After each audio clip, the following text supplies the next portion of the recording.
បាទទូរទស្សនិកជនជាទីគោរពកម្មវិធីទូរកិច្ចថ្ងៃនេះបានវិលត្រឡប់មកសារជាថ្មីប្រធានបទចំណងជើងថាគ្រប់គ្រងទុនមនុស្សអង់គ្លេសហៅថា Human Capital Management បាទហើយថ្ងៃនេះគឺលោកសម្បត្តិនៅបានបន្តវណ្ណិសាក៏អញ្ជើញមកសារជាថ្មីបាទបើដោយសារតែសប្តាហ៍មុនក៏មានវណ្ណិសាចូលរួមដែរវណ្ណិសា You have any idea to the audience or any welcome with the audience Good morning, I am Vanessa. You are watching Business Today, business talk show program hosted by Mr. Chung Tu. The program is focused on SME business strategy, broadcast on National TV of Cambodia. We very honored to invite Mr. Som Sambak, CEO of the campaign of Cambodia. អូខេលោកសម្បត្តិសប្តាហ៍មុនខ្ញុំនៅចាំលោកសម្បត្តិមានប្រសាសន៍ថាដើម្បីគ្រប់គ្រងក្រុមហ៊ុនសហគ្រាសខ្នាតតូចនិងមធ្យមឲ្យមានប្រសិទ្ធភាពនិងប្រសិទ្ធផលនោះគឺយើងមើលទៅលើផ្នែកផលិតហើយយើងផលិតបានហើយយើងគិតគូរទៅយករបស់យើងទៅលក់ហើយដើម្បីលក់ដាច់យើងត្រូវតែមានផ្នែកទីផ្សារគេផ្សព្វផ្សាយជំនួយដើម្បីជួយលក់ឲ្យបានដាច់ច្រើនបើយើងលក់ដាច់បានច្រើនលុយយើងក៏បានច្រើនណាខ្ញុំចាំណាលុយយើងក៏វាបានច្រើនយើងត្រូវចេះគ្រប់គ្រងទុកដាក់លុយកាក់យើងទៀតឲ្យបានល្អប៉ុន្តែដល់ពេលយើងលក់បានកាន់តែច្រើនយើងបន្ថែមមនុស្សដើម្បីជួយលក់បានលុយកាន់តែច្រើនទៀតដល់មនុស្សកាន់តែច្រើនគេថាយើងចង់ឲ្យថាបង្កើតបានជាសង្គមមនុស្សវាគឺថាអាចមានបញ្ហាក្នុងនឹងហើយដើម្បីដោះស្រាយបញ្ហានោះគឺថាលោកសម្បត្តិថាតលតែយើងគ្រប់គ្រងគេនឹងឲ្យវាមានស្អីការស្រឡាញ់និងការគោរពគ្នាទៅវិញទៅមកអញ្ចឹងទៅបាទដើម្បីឲ្យសហគមន៍យើងនឹងរួបរวมសាមគ្គីគ្នាល្អដំណើរការទៅមុខល្អប៉ុន្តែឥឡូវនេះខ្ញុំចង់ផ្ដោតទៅលើចំណុចចុងក្រោយនេះដែលមនុស្សដែលថា Human Capital Management នឹងបើលោកសម្បត្តិបញ្យលឲ្យបានក្បោះក្បាយតិចមើលតើអ្វីជាទុនមនុស្សឬក៏ពីមុនគេហៅថាគ្រប់គ្រងធនធានមនុស្សឬក៏គ្រប់គ្រងបុគ្គលិកអីចឹងភាសាគេផ្លាស់ប្ដូរគ្នាច្រើនចឹងបាទសូមអរគុណបាទហើយក៏អរុនសួស្តីដល់លោកជួនធូ and good morning to Vanessa ហើយនឹងក៏បាទសូមអរុនសួស្តីបាទដល់ប្រិយមិត្តហើយក៏សូមក្រាបថ្វាយបង្គំព្រះសង្ឃគ្រប់អង្គផងដែរដែលលោកអាចនឹងតាមដានទស្សនាកម្មវិធីរបស់យើងផងដែរ and good morning and hello to everyone watching our programs on SME management strategy បាទអញ្ចឹងសូមឆ្លើយទៅនឹងលោកសំណួររបស់លោកជួនធូពាក់ព័ន្ធជាមួយនឹងតើអ្វីទៅដែលយើងហៅថាជាការគ្រប់គ្រងមូលធនមនុស្សបាទណាមុននឹងខ្ញុំឆ្លើយអំពីការគ្រប់គ្រងមូលធនមនុស្សនេះខ្ញុំសូមឲ្យបងប្អូនដែលធ្វើអាជីវកម្មនេះឲ្យយល់ថានៅពេលដែលយើងនិយាយពីមូលធននេះតើយើងនិយាយអំពីអ្វីខ្លះបាទណាយើងនិយាយអំពីអ្វីខ្លះអញ្ចឹងខ្ញុំចង់ឲ្យបងប្អូនដែលតាមដានទស្សនាឲ្យយល់ថាមូលធនគឺមាន4ធំបាទមូលធនគឺមាន4ធំទី1មូលធនហ្នឹងបាទឬក៏គេហៅថាដើមទុនហ្នឹងបាទជាប្រាក់ជាលុយហ្នឹងហើយប៉ុន្តែខ្ញុំលើករឿងនេះយើងបង្កើតកម្មវិធីនេះឡើងដើម្បីឲ្យយើងប្រកាសថាការពិតមិនមែនតែលុយមួយមុខទេដែលអាចរកស៊ីបានណាបាទហើយក៏មិនមែនតែលុយមួយមុខទេជាដើមទុនវានៅសល់3ទៀតអញ្ចឹង3ទៀតហ្នឹងគឺមានមួយទៀតហ្នឹងគឺគេហៅថាមូលធនសង្គមបាទពាក្យថាមូលធនសង្គមមានន័យថាបើយើងមានតំណែងតំណងល្អនៅក្នុងសង្គមយើងមានមិត្តភ័ក្តិច្រើនយើងមានបណ្ដាញច្រើនបាទគេហៅថាមានពេលខ្លះយើងហៅថាសមាគមពេលខ្លះយើងហៅថាដែលគេហៅមិត្តណាញាតិមិត្តយើងច្រើននៅពេលដែលយើងធ្វើអាជីវកម្មគឺយើងអត់បារម្ភទេពីព្រោះយើងមានអ្នកដែលជួយគ្រប់គ្រងយើងច្រើនឃើញអាហ្នឹងជាដើមទុនមួយធំណាអញ្ចឹងហើយបានជាអ្នករ៉ូស៊ីគេឲ្យយើងធ្វើ networking គេឲ្យយើងធ្វើ networking ឲ្យយើងកសាងបណ្ដាញយើងមិនអាចចេញទៅពីផ្ទះទៅកន្លែងធ្វើការចេញពីកន្លែងធ្វើការទៅផ្ទះទេអត់ទេណាបាទគឺយើងត្រូវចូលទៅសង្គមយើងទៅរៀនយើងទៅស្ដាប់គេយើងទៅធ្វើតំណែងតំណងជាមួយគេណាបាទដើម្បីយើងកសាងមូលធនសង្គមនឹងឲ្យបានមាំហើយទៅរឿងទី3មូលធនមួយទៀតគឺមានន័យថាគេហៅថាមូលធនរឹងបាទណាឬក៏មូលធនសរីរាង្គមានន័យថានេះយើងមានទ្រព្យរបស់យើងអាចមានផ្ទះយើងអាចមានដីយើងអាចមានឡានយើងអាចមានម៉ូតូយើងអាចមានកាមេរ៉ាយើងអាចមានកុំព្យូទ័រយើងអាចមានរបស់ប្រើប្រាស់និងរួមទាំងទ្រព្យសម្បត្តិហ្នឹងអាហ្នឹងការពិតគឺជាដើមទុនមួយផងដែរនៅក្នុងការ ประกอบอาชีวกรรมប៉ុន្តែអាចទាំង3ហ្នឹងដើម្បីឲ្យវាមានប្រសិទ្ធភាពនិងមានប្រសិទ្ធផលដោយលោកធូបានលើកឡើងហ្នឹងតើនរណាគេត្រូវមកធ្វើវាដើម្បីឲ្យមានប្រសិទ្ធភាពនិងមានប្រសិទ្ធផលតើនរណាគេគ្រប់គ្រងហិរញ្ញវត្ថុឲ្យមានប្រសិទ្ធភាពនិងមានប្រសិទ្ធផលតើនរណាគេមកធ្វើកិច្ចការសង្គមនឹងឲ្យមានប្រសិទ្ធភាពនិងមានប្រសិទ្ធផលតើនរណាគេមកគ្រប់គ្រងទ្រព្យសម្បត្តិនឹងឲ្យមានប្រសិទ្ធភាពនិងមានប្រសិទ្ធផលអញ្ចឹងចម្លើយវាគឺមូលធនទី4គឺមូលធនមនុស្សបាទមូលធនមនុស្សឬក៏លោកធូនិយាយខ្លីមិញថាទុនមនុស្សក៏ពិតយើងប្រើឲ្យត្រូវមកយើងថាមូលធនមនុស្ស Okay, so let me just summarize about human capital. So before I give an answer to the question of what is human capital, I would just let our audience understand a little bit of what are the capital in our society or in the business society.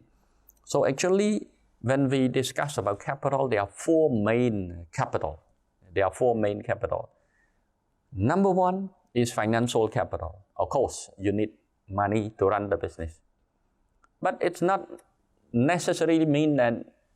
you don't have money, you cannot run the business. You need to look into another capital, what we call it social capital. So social capital is very important. That is why being a business person, being business people, you cannot just simply, getting out from home, go to work, and then getting out from work, go back home. Because if you do that, your social capital is too small. It's quite small. You need to get out of home. You need to get out of the office. You need to have friends in the business. You need to have friends in the other sectors. You need to build relationship. If you don't know something, you need to get out there, ask people, keep a good relationship. So the more friends you have, the more network you have, the more social capital you have. And it will help you. It will help you in your business. Another capital is physical capital. So when we talk about physical capital, we are talking about the assets, about the materials. For example, you may have land, you may have home, you may have camera, computer, laptop, and a lot of things that you don't need money to buy because you already have it. Or if you want money, you can make use of this. A physical asset or physical capital to exchange for money. Okay, but to be effective and efficiency in managing the three capital, the financial capital, the social capital, and the physical capital, we need to have a very good human capital. The only human capital, or if you have a good human capital, you can manage your financial capital very well, you can manage your social capital very well, and you can manage your physical capital very well. That is why we say like human capital is one of the key area that being entrepreneur, you have to bear in mind that this is very important thing that we need to focus on.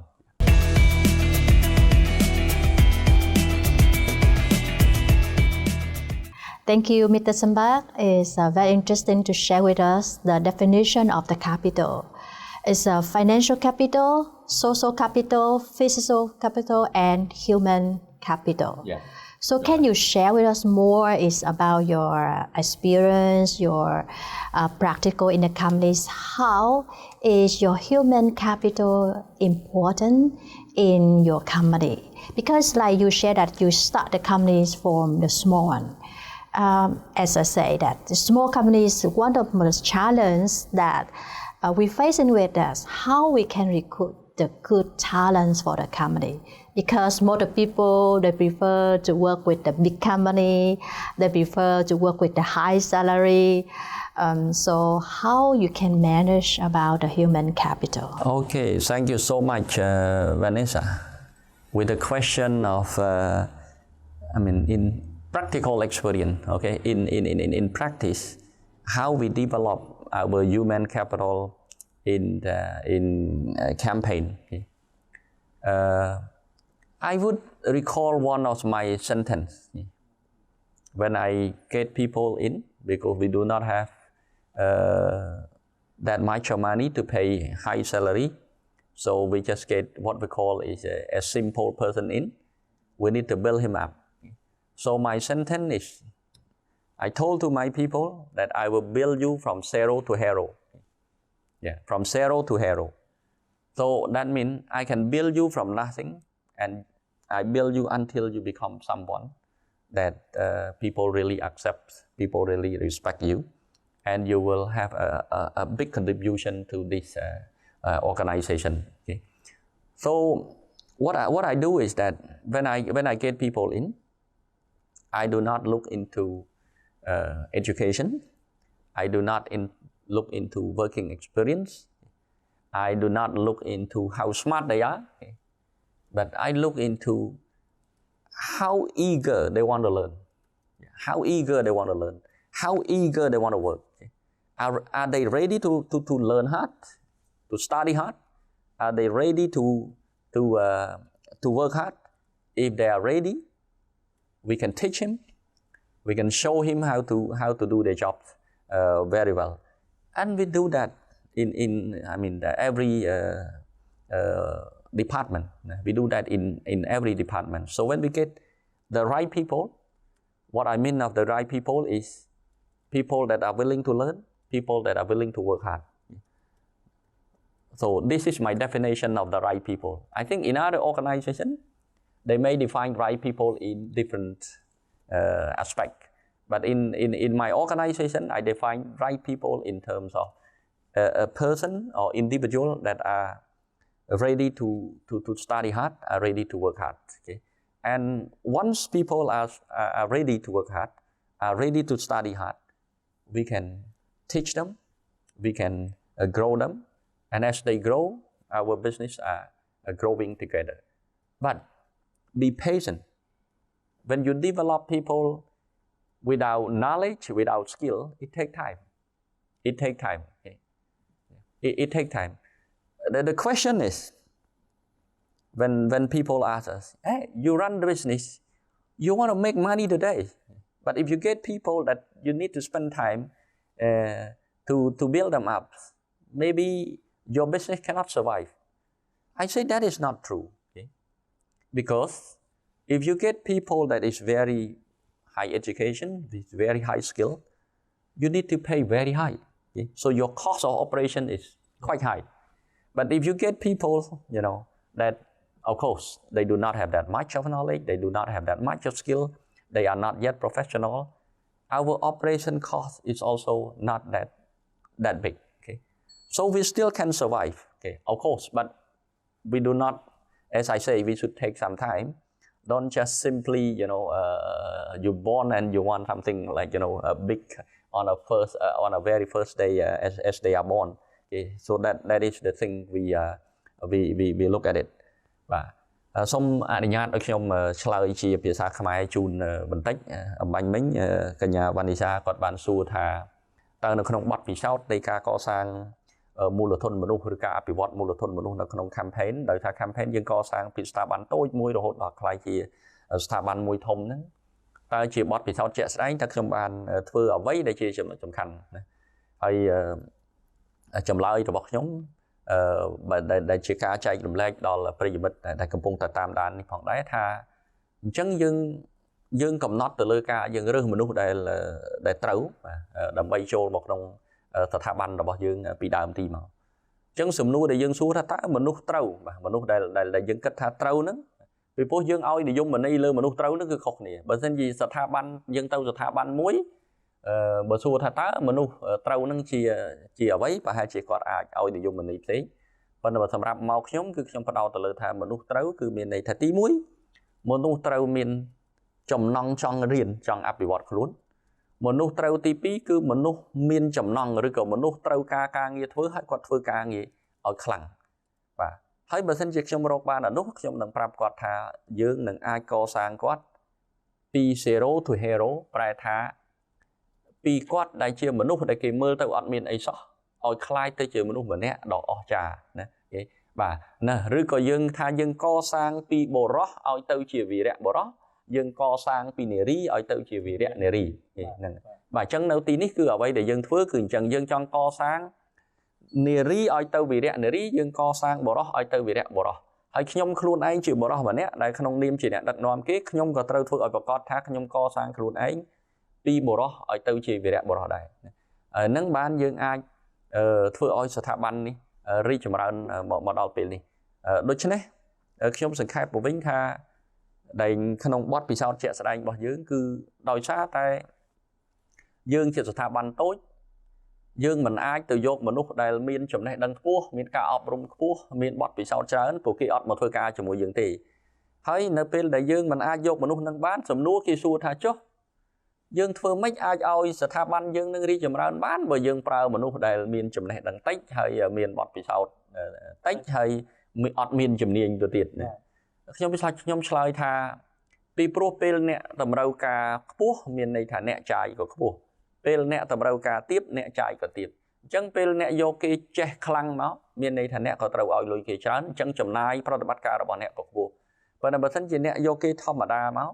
អ្វីត្បិតតែគេមិនអាចបង្កើតចំណូលច្រើនឲ្យអ្នកបានមែនក៏ប៉ុន្តែអ្នកចាយត្រឡប់ទៅវិញក៏តិចដែរហ្នឹងហើយបើសិនជាយើងអាចកសាងពីតិចហ្នឹងឲ្យច្រើនម្ដងបន្តិចម្ដងបន្តិចម្ដងបន្តិចវាក្រុមហ៊ុនវាអាចរស់បានទៅតាមដំណើររបស់វាតែផ្ទុយទៅវិញបើសិនជាយើងចង់ដែលបានប្រមូលសិទ្ធិអ្នកខ្លាំងហើយដោយសារយើងនៅតូចគ្រាន់តែប្រមូលមកវាធ្វើឲ្យចំណាយប្រតិបត្តិការយើងនឹងខ្ពស់ពេកយើងអាចនឹងមិនរស់ទៅវិញទេបាទអរគុណលោកសម្បត្តិកសាងមនុស្សពី0ទៅ hero ទៅ hero គឺដោយថាយើងយកអ្នកដែលមានចេះមានចិត្តចង់ចេះ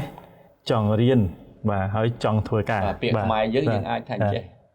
យកមនុស្សពីគ្មានអ្វីសោះឲ្យមានអ្វីទាំងអស់ឲ្យមានអ្វីទាំងអស់បាទនេះគឺអ្វីដែលបានឆ្លើយទៅនឹងសំណួររបស់វណ្ណិសាហើយចុះបើយើងនិយាយត្រឡប់មកចេះវិញថាបើយើងចង់ឧបមាថាឥឡូវក្រុមហ៊ុនសហគ្រាសខ្លះគាត់អត់មានដើរយុទ្ធសាស្ត្រតាមលោកសម្បត្តិទេគាត់ថាគាត់សុខចិត្តចាយលុយច្រើនហើយសុខចិត្តតាក់ទាញមនុស្សដែលមានទេពកោសល្យអញ្ចឹងវិញណាហ្នឹងហើយដល់អញ្ចឹងយើងត្រូវសួរថាដើម្បីទទួលបានមនុស្សមានទេពកោសល្យគេថាឬមួយក៏ចង់និយាយថាបើនារីដែលស្រស់ស្អាតលោកសម្បត្តិគាត់សម័យម្នាក់គាត់សម័យថាចង់បានប្តីអ្នកមានហើយសង្ហាហើយរូបសង្ហាហើយអត្តចរិតល្អទៀតអញ្ចឹងណាចង់បានអញ្ចឹងនិយាយពីអង្គភាពរបស់យើងវិញចង់បានមានទាំងចំណេះដឹងខ្ពស់មានទាំងបទពិសោធន៍មានទាំងអត្តចរិតល្អអញ្ចឹងណាបាទអញ្ចឹងយើងធ្វើម៉េចបើសិនជាយើងចង់ធ្វើខ្លួនយើងឲ្យតាក់ទាញអញ្ចឹងវិញយើងគួរធ្វើម៉េចហៅថា what is talent acquisition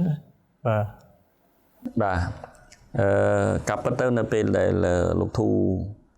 លើករឿងហ្នឹងឡើងកាប់ពិតខ្ញុំនឹកដល់ដែលគេហៅពាក្យគេ3ម៉ាត់ណាគេហៅ talent management គេបាទអញ្ចឹងកាប់ពិត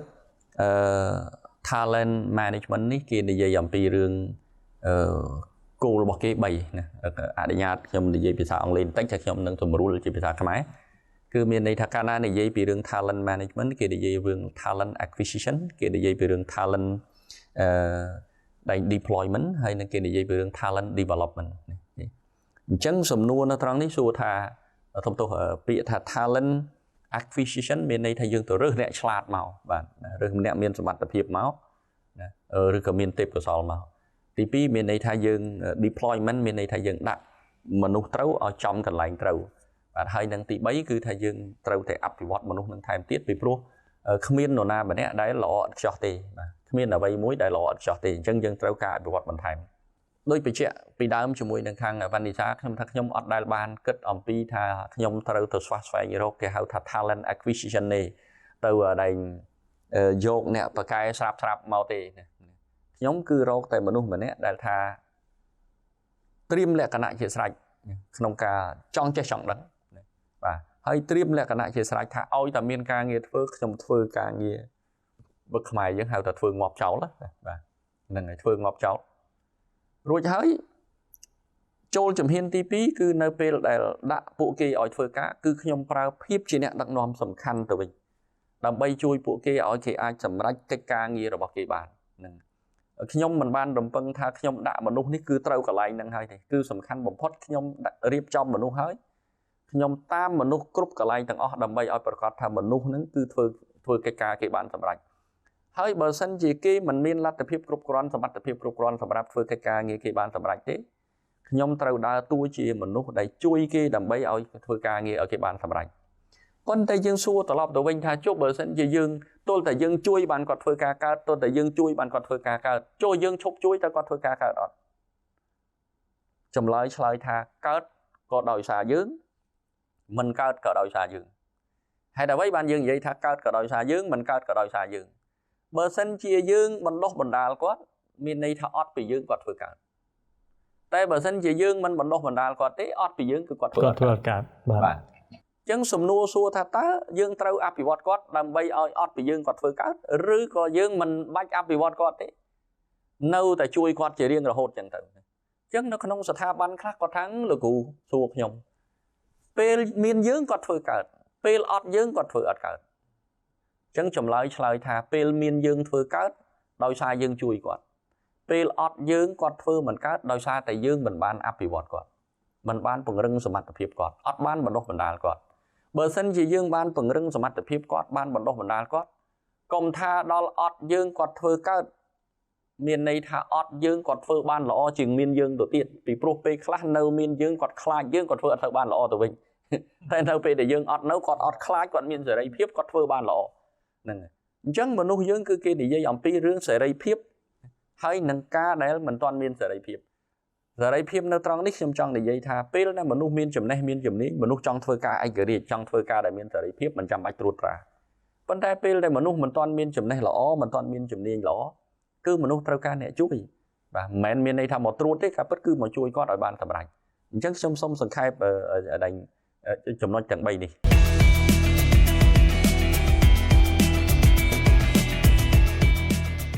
So Vanessa, let me just briefly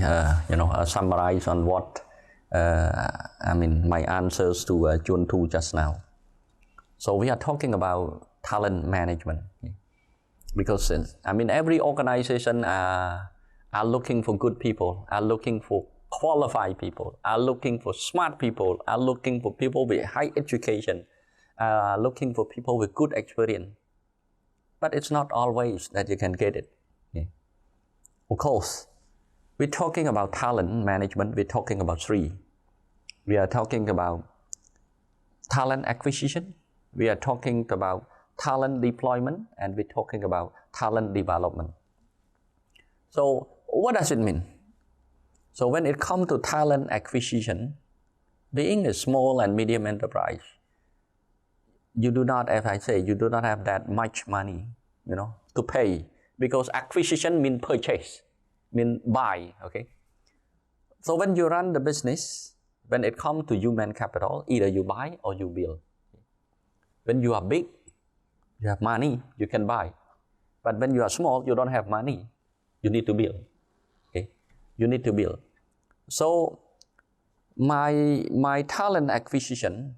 in an initial stage when we are small, we are looking for people with a right attitude, okay, a very good attitude. Okay, what does it mean of good attitude? We are looking for people that are ready to work hard, are ready to study hard, okay, are ready to join as a team. Of course, if we have people with a very honesty, very good integrity, is the plus, is the desire that we really want. And then when we put people into the position, or we call it put the right people into the right place, how we do it? If people cannot do it, then how you do it? So being entrepreneur, you need to improve yourself. You need to be able to help your people to do their job, to get the job done. So you yourself need to learn a lot of things, need to improve a lot of things, because you are in the position to help your people to do their job very well. So we have to help people in every area. Okay? let's say in production you need to help people in production. In the sales and marketing you need to help people, your team in the sales and marketing. In the finance you need to work with people on your finance, on the cash flow management and all that. The question is, if you need to help people all the department, it's going to be very tough. You're going to be very busy. And I say, of course. When you do the business, don't afraid that you are become busy. The more busy, the more money. And you don't expect like to run business. You feel so free, you are not busy. If you run business, you feel so free, that means your business are not doing very well. Because the more busy you are, the better business it is. But you don't want something like that to happen for the whole of your life. You don't want to keep on helping people to do the same thing all the time. You want people to do it when you are not around. So the question is, if you are not around, and to make sure that people can do it, what you need to do? So we go to another three, we call, the number 3, we call it talent development. So you need to develop people. And there are so many organizations that fail to develop their people. That is why they come and ask me, Mr. Samban or teacher, I don't know really why people are not capable to do their job. When I am around, I'm together with them, I help them, they can do their job. But when I'm not around, I do not help them, they cannot do their job. So the answer is, it's not them, it is yourself. You fail to develop them. That is why you face that problem. If you are able to develop your people, people can do their job better than even you help them. So you don't have to help them anymore. But if you have to help them to do something like they never do before. If you need to help them more, you need to help them to do something like they never do before. So the point that is very important is develop your people. So that is the summary of my answer to Chuan Tu about we call it the human capital management. Okay, thank you, Mr. Sambat. ខ្ញុំក៏នៅសង្ខេបចំណុចដែលខ្ញុំគិតថាសំខាន់បំផុតហើយខ្ញុំចាប់បានពីអ្វីដែលលោកសម្បត្តិមានប្រសាសន៍គឺថារើសមនុស្សដែលមានអត្តចរិតល្អគឺមានចំណុចច្រើនទៀតហើយទោះបីមិនមានចំណេះក៏ដោយគឺថាគេចង់បានអ្នកមានអត្តចរិតល្អនិងមានឆន្ទៈមោះមុតស្រឡាញ់ការងារហើយយកមកដាក់តាមកន្លែងឲ្យត្រូវកន្លែងហើយបានអភិវឌ្ឍសមត្ថភាពឲ្យដុះដាលឡើងហើយនៅពេលអភិវឌ្ឍសមត្ថភាពបានហើយគេអាចធ្វើការដោយស្វ័យប្រវត្តិដោយខ្លួនឯងទៅមុខឬមិនទៅមុខគឺលើអ្នកដឹកនាំជាអ្នកទូខុសត្រូវលើមេថាយើងនឹងមានសមត្ថភាពក្នុងការបណ្ដុះបណ្ដាលគេឲ្យគេចេះធ្វើការឯករាជ្យទោះបីមិនមានមេដឹកនាំនៅឈរមើលជាប្រចាំក៏គេថាមានស្មារតីភ្ញាក់រលឹកបន្តការងារទទួលបានប្រសិទ្ធភាពនិងប្រសិទ្ធផលខ្ពស់ដោយខ្លួនឯងបាទខែមួយខ្លីមួយម៉ាត់ថាយើងធ្វើជាម្ចាស់សហគ្រាសទៅយើងមានស្មារតីមួយនៅក្នុងខ្លួនថាអ្វីគ្រប់យ៉ាងដោយសារតែយើងហើយយើងគឺជាប្រភពនៃអ្វីៗគ្រប់យ៉ាងបាទអរគុណលោកសម្បត្តិដែលបានចូលរួមហើយអរគុណវណ្ណវិសាដែលបាននិយាយភាសាអង់គ្លេសយ៉ាងពីរោះបាទដើម្បីខ្ញុំក៏បានរៀនសូត្រពីតង់ដែរដោយសាររៀន Essential English Book 1អញ្ចឹងតង់វាមិនសូវពីរោះដូចគេណាគេមកពីអាមេរិកអីចឹងបាទអរគុណចំពោះការតាមដានទស្សនាខ្ញុំបាទជួនធូលោកសោមសម្បត្តិវណ្ណវិសានិងក្រុមការងារទាំងអស់ជម្រាបលាពីទស្សនិកជនតែត្រឹមនេះបាទ